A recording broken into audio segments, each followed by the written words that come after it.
예, 다음 소식입니다. 이 문재인 정부가 다음 달 9일이면 임기 반환점을 돕니다. 문재인 대통령은 역대 대통령 중 가장 지지율을 높게 받고 집권을 했지요. 오늘 뉴스 분석에는 임기 반환점을 도는 문재인 정부의 국정과제 성과가 어느 정도였는지 한번 평가를 해보겠습니다. 정치부 박진아 기자 나왔습니다. 박 기자. 네. 우선 여론조사 기관 리얼미터가 오늘 그 대통령의 국정 지지도와 각 당의 지지도를 조사한 걸 발표를 했어요. 지난주와는 상당히 좀 차이가 있군요. 이거부터 우선 살펴볼까요? 네, 여론조사 기관 리얼미터가 조사한 10월 3주차 주간 집계 결과가 나왔는데요. 문재인 대통령의 취임 128주차 국정수행 지지율은 일주일 전에 비해서 3.6%포인트 오른 45.0%로 나타났습니다. 예. 지난 2주 동안의 하락세가 멈추고 반등하면서 45% 선을 회복한 것으로 나타났는데요. 지난 14일 조국 전 법무부 장관 전격 사퇴가 이제 중도층 재결집을 이루면서 상승세에 영향을 미쳤습니다. 예. 반면에 국정 수행을 잘못하고 있다는 부정평가는 3.8%포인트 내린 52.3%로 50%대 중반에서 초반으로 떨어지면서 긍정평가와의 격차가 두 자릿수에서 한 자릿수로 큰 폭으로 좁혀졌습니다. 네. 또 정당 지지율도 보면 민주당이 39.8%로 전주보다 4.5%포인트 올랐는데 지난 2주 동안의 내림세가 멈추고 큰 폭으로 반등해서 다시 40% 선에 근접했습니다. 반면에 자유한국당은 34.3%로 전주보다 0.1%포인트 떨어졌는데요. 2주 동안의 상승세가 멈추고 횡보를 했으나 30%대 중반은 유지했습니다. 이 밖에 바른미래당은 2주 동안의 오름세가 멈추고 5%대 초반으로 떨어지면서 5.3%를 기록했고 정의당도 전주보다 1.4%포인트 떨어지면서 4.2%를 기록했습니다. 민주평화당과 우리공화당도 각각 전주보다 떨어지면서 1%대 중반을 나타냈습니다. 예. 중도 성향의 지지자들이 빠져나간 것이 좀 확실해 보이는군요. 지난주에 청와대에서 그 지지율이 상당히 떨어졌다고 기자들이 질문했는데 일희일비하지 않겠다 이렇게 말을 했죠. 네. 오늘은 상당히 좀 고무가 됐겠습니다. 자, 이 국정과제 성적부터 한번 보죠. 문재인 정부는 더불어 잘 사는 세상, 잘 사는 경제, 그러면서 소득주도 성장을 중심으로 한 경제정책을 내놨는데 이 경제 분야는 총평을 하면은 어떻습니까? 네, 문재인 정부는 임기 시작과 동시에 시대적 과제인 경제 양극화 해소 등을 위해서 소득주도 성장 경제정책을 도입했는데요. 민생경제 활력과 일자리 창출을 으뜸으로 내세웠습니다. 임기 반환점을 앞두고 있는 지금 고용지표는 다소 개선되고 있다지만 체감도는 여전히 낮은 상황인데요.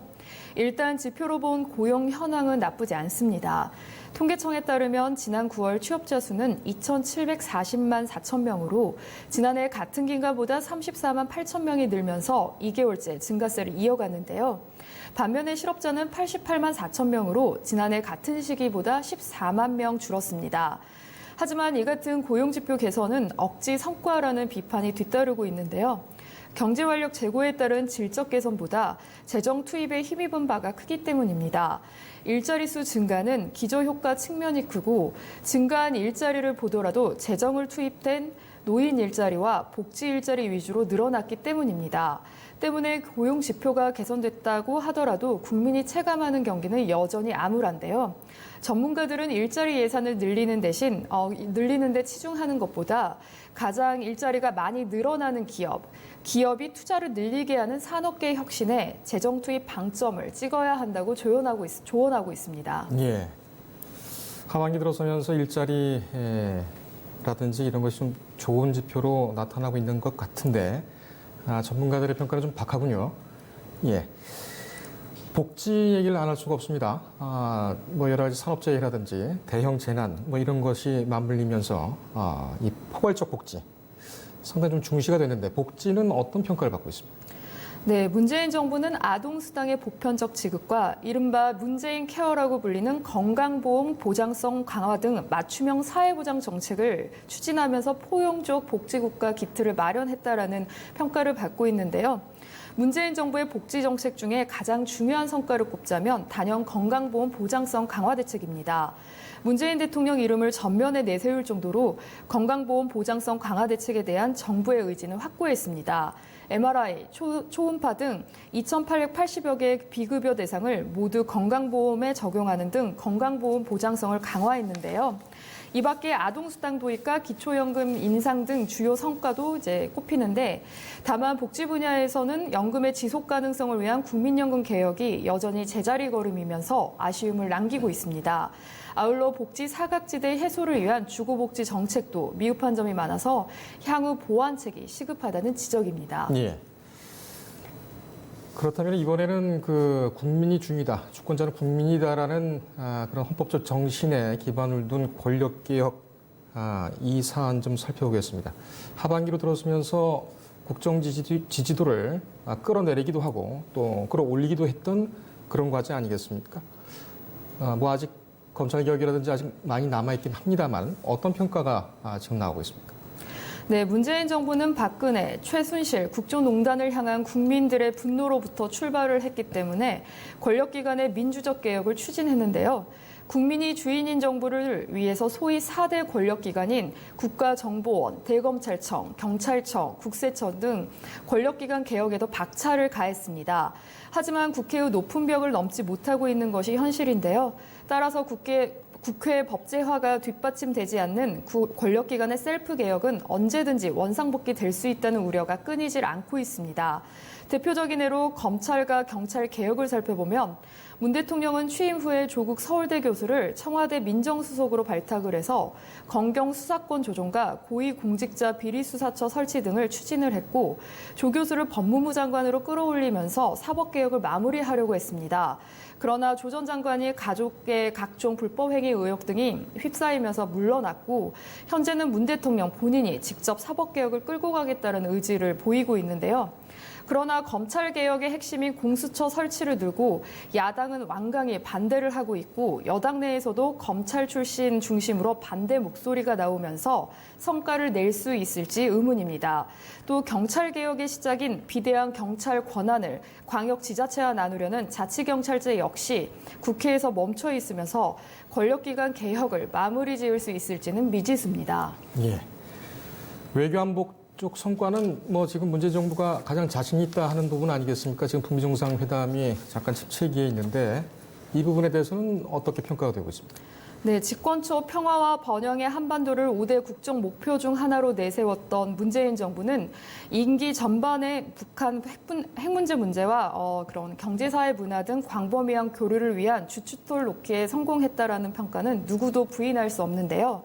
임기 반환점을 앞둔 현 상황에서는 이를 기반으로 보다 과감한 평화체제 구축에 나서야 한다는 의견들이 나오고 있습니다. 지난해 4.17 판문점 선언과 9월 평양 공동선언, 6.12 싱가포르 북미 공동성명 등은 전쟁과 핵 없는 한반도, 평화로운 한반도 실현으로 이어졌다는 평가가 나오지만 지난 2월 하노이 북미 정상회담이 별다른 성과 없이 끝나면서 현재는 남북 관계도 함께 교착 상태에 빠져 있습니다. 따라서 전문가들은 북한과 미국이 좀처럼 비핵화 반복론상에서 접점을 찾지 못하는 상황에서 우리 정부가 좀 더 적극적으로 중재자 역할에 나서야 한다고 주장하고 있습니다. 예. 집권 3년 차고 뭐 레임덕 얘기는 뭐 야당 쪽에서 주로 나왔습니다만 벌써부터 거론된 지가 상당한 시간이 좀 됐죠. 검찰 개혁을 비롯한 권력기관 개혁이라는 중요 과제가 있기 때문에 국정의 동력이 떨어지면 안 되겠습니다. 앞으로 이 지금 어떻게 나가야 한다 이런 뭐 방책이라든지 이런 것이 서 있습니까? 정안에는 어떻게 전망합니까? 앞서 말씀드렸다시피 이제 문재인 정부가 임기 반환점을 두면 사실상 중간 심판대에 서는 셈입니다. 집권 3년차 조기 레임덕을 방지하려면 결국 성과로 답해야 한다라는 게 전문가들의 조언이고요. 현재 임기 반환점을 목전에 둔 현실은 냉혹합니다. 고공행진하던 국정운영 지지율은 최근 조국 사태로 심리적 지지선인 대선 득표율보다 낮은 조사 결과까지 나오면서 최저치를 기록하기도 했고요. 시대적 과제인 경제 양극화 해소를 위해서 도입한 소득 주도 성장 등 경제 정책도 낙제 위기에 처한 것 같고, 총선을 6개월여 앞둔 상황에서 국정 안정론과 정권 심판론을 내세운 여야 간 프레임 대결도 더욱 격화되고 있습니다. 이런 가운데서 문 대통령은 쪼개졌던 국론을 다시 모으는 동시에 민생 경제와 일본 경제 보복 극복, 한반도 비핵화 프로세스 등 국정 성과의 가속도를 내겠다는 계획인데요.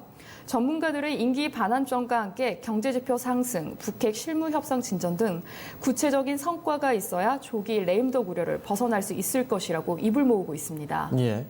지금 이 꽁꽁 뭉쳐있던 문제들이 좀 도출이 된 상황이기 때문에 어떻게 끌고 가느냐에 따라서 분위기를 반전할 수도 있겠습니다. 또 일왕에 대한 지의시에 갔던 이낙연 총리가 돌아오게 되면 어떤 결과를 가지고 올지도 상당히 또 주목이 되네요. 네, 고생했습니다.